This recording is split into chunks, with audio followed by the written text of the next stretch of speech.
तो चलिए आज समानता की इस पूरी कहानी को ना जरा करीब से देखते हैं। मतलब एक तरफ तो कानून में बड़े बड़े वादे हैं और दूसरी तरफ असल जिंदगी की सच्चाई। जानेंगे कि इन दोनों में आखिर टकराव होता कहाँ है। तो आज हम क्या क्या देखने वाले हैं। सबसे पहले बात होगी समानता के वादे की। फिर देखेंगे कि भेदभाव की हकीकत क्या है और इस खाई को पाटने के लिए क्या हो रहा है। इसके बाद आरक्षण की जो जटिलता है उसे समझेंगे। फिर देखेंगे कि ये संघर्ष सिर्फ भारत का है या पूरी दुनिया का। और आखिर में बात करेंगे कि अभी और क्या किया जाना बाकी है। तो सबसे पहले बात करते हैं उस वादे की जो हमारे संविधान में किया गया है। वो संवैधानिक गारंटी जो भेदभाव के खिलाफ हमें मिली है। ये है वो मूल सिद्धांत, हमारे संविधान का दिल कह सकते हैं इसे। ये एक बिल्कुल साफ और सीधी गारंटी है कि देखिए, राज्य किसी भी नागरिक के साथ धर्म, जाति, लिंग या जन्म स्थान जैसे आधारों पर भेदभाव बिल्कुल नहीं करेगा। अब यहाँ एक बहुत ही दिलचस्प बात है, कानून भेदभाव को कैसे परिभाषित करता है। और इसमें ये जो केवल शब्द है ना, ये बहुत मायने रखता है। इसका सीधा मतलब ये हुआ कि जो आधार बताए गए हैं उन पर तो भेदभाव करना मना है, लेकिन किसी और आधार पर भेदभाव को यह आर्टिकल नहीं रोकता। और ये जो प्रावधान है ना, ये सिर्फ कागज पर लिखे वादे नहीं हैं। ये हर नागरिक को वो अधिकार देते हैं जिन्हें लागू करवाया जा सकता है। जैसे कि कानून के सामने सब बराबर हैं, या फिर हर कोई किसी भी सार्वजनिक जगह पर जा सकता है। छुआछूत को तो पूरी तरह खत्म ही कर दिया गया है। तो कानून तो अपनी जगह है और बहुत मजबूत है, पर सवाल यह है कि क्या असल जिंदगी में भी सब कुछ इतना ही साफ है। चलिए अब कुछ कहानियों से इस वादे की हकीकत को परखते हैं। जैसे कांता की कहानी को ही लीजिए।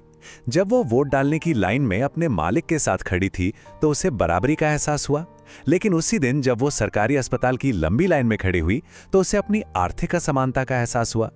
एक ही इंसान, एक ही दिन, पर दो बिल्कुल अलग अनुभव। या फिर ओम प्रकाश वाल्मीकि जी का अनुभव अपने आत्मकथा जूठन में वो बताते हैं कि कैसे सिर्फ उनकी जाति की वजह से उन्हें पूरे स्कूल के प्लेग्राउंड में झाड़ू लगानी पड़ी, जबकि बाकी बच्चे क्लास में पढ़ रहे थे। ये सिर्फ भेदभाव नहीं था, ये उनके सम्मान पर चोट थी। और फिर अंसारी परिवार की कहानी है। एक बड़े शहर में उन्हें किराए पर घर नहीं मिल रहा था। जैसे ही मकान मालिक उनका नाम सुनते, कोई ना कोई बहाना बना देते। यहां भेदभाव का आधार था उनका धर्म।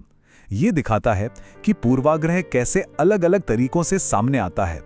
तो इन सब कहानियों से एक बात तो साफ है, जब भी किसी के साथ असमान व्यवहार होता है ना, तो यह सिर्फ एक नाइंसाफी नहीं होती, ये सीधे सीधे उस इंसान की गरिमा, उसकी डिग्निटी पर हमला होता है। तो अब सवाल ये उठता है कि संविधान के वादे और जमीनी हकीकत के बीच ये जो इतनी बड़ी खाई है, इसे भरने के लिए आखिर सरकार कर क्या रही है। देखिए, सरकार का तरीका दो तरफा है। एक तो वो कानून बनाती है जिससे हर किसी को बराबरी का अधिकार मिले और उसकी सुरक्षा हो, और दूसरा वो कुछ खास सरकारी योजनाएं चलाती है ताकि जो समुदाय या लोग पीछे रह गए हैं उनकी मदद की जा सके। और इन योजनाओं का एक बहुत ही अच्छा और सफल उदाहरण है मिड डे मील स्कीम, यानी स्कूलों में दोपहर के भोजन की योजना। और इस स्कीम का असर न सिर्फ बच्चों का पेट भरने तक ही नहीं रहा, इसके बहुत गहरे और पॉजिटिव असर हुए। ज्यादा गरीब बच्चों ने स्कूल आना शुरू कर दिया। सबसे बड़ी बात, जब अलग अलग जातियों के बच्चे एक साथ बैठकर खाना खाते हैं तो इससे जाति को लेकर जो भेदभाव की भावना है वो कम होती है। कई जगहों पर तो दलित महिलाओं को खाना पकाने का काम भी दिया गया है, और जाहिर है भूखे बच्चों का पढ़ाई में मन भी बेहतर लगने लगा। लेकिन बराबरी लाने के सारे तरीके इतने सीधे और सरल नहीं होते। कुछ तरीके, जैसे कि आरक्षण, काफी जटिल हैं और इन्हें समझने की जरूरत है। हमारा संविधान जहां एक तरफ भेदभाव को मना करता है, वहीं वो ये भी कहता है कि जो समुदाय ऐतिहासिक रूप से पीछे रह गए हैं उन्हें बराबरी पर लाने के लिए सरकार कुछ विशेष प्रावधान कर सकती है। इसी को हम सकारात्मक कार्यवाही या अफर्मेटिव एक्शन कहते हैं। अब ये समझना बड़ा दिलचस्प है कि ये होता कैसे है। यहाँ दो तरह की कैटेगरीज को देखते हैं। एक तरफ है ओबीसी की क्रीमी लेयर, मतलब वो लोग जो हैं तो ओबीसी समुदाय से लेकिन आर्थिक रूप से संपन्न हैं, जैसे बड़े सरकारी अधिकारी या जिनकी सालाना आय 8 लाख से ज्यादा है, उन्हें आरक्षण के फायदे से बाहर रखा गया है। वहीं दूसरी तरफ है आर्थिक रूप से कमजोर वर्ग या ईडब्ल्यूएस, जिसमें वो लोग आते हैं जो किसी और आरक्षण में नहीं है और जिनकी पारिवारिक आय 8 लाख से कम है। साथ ही जिनके पास एक तय सीमा से ज्यादा संपत्ति नहीं है। और ये जो क्रीमी लेयर की आय सीमा है ना, ये भी समय के साथ बदली है। आप देख सकते हैं 1993 में ये सिर्फ 1 लाख रुपए थी और धीरे धीरे बढ़ते हुए 2017 में ये 8 लाख रुपए हो गई। ये जानना भी जरूरी है कि समानता के लिए ये जो संघर्ष है ये सिर्फ भारत तक ही सीमित नहीं है, ये एक पूरी दुनिया की लड़ाई है।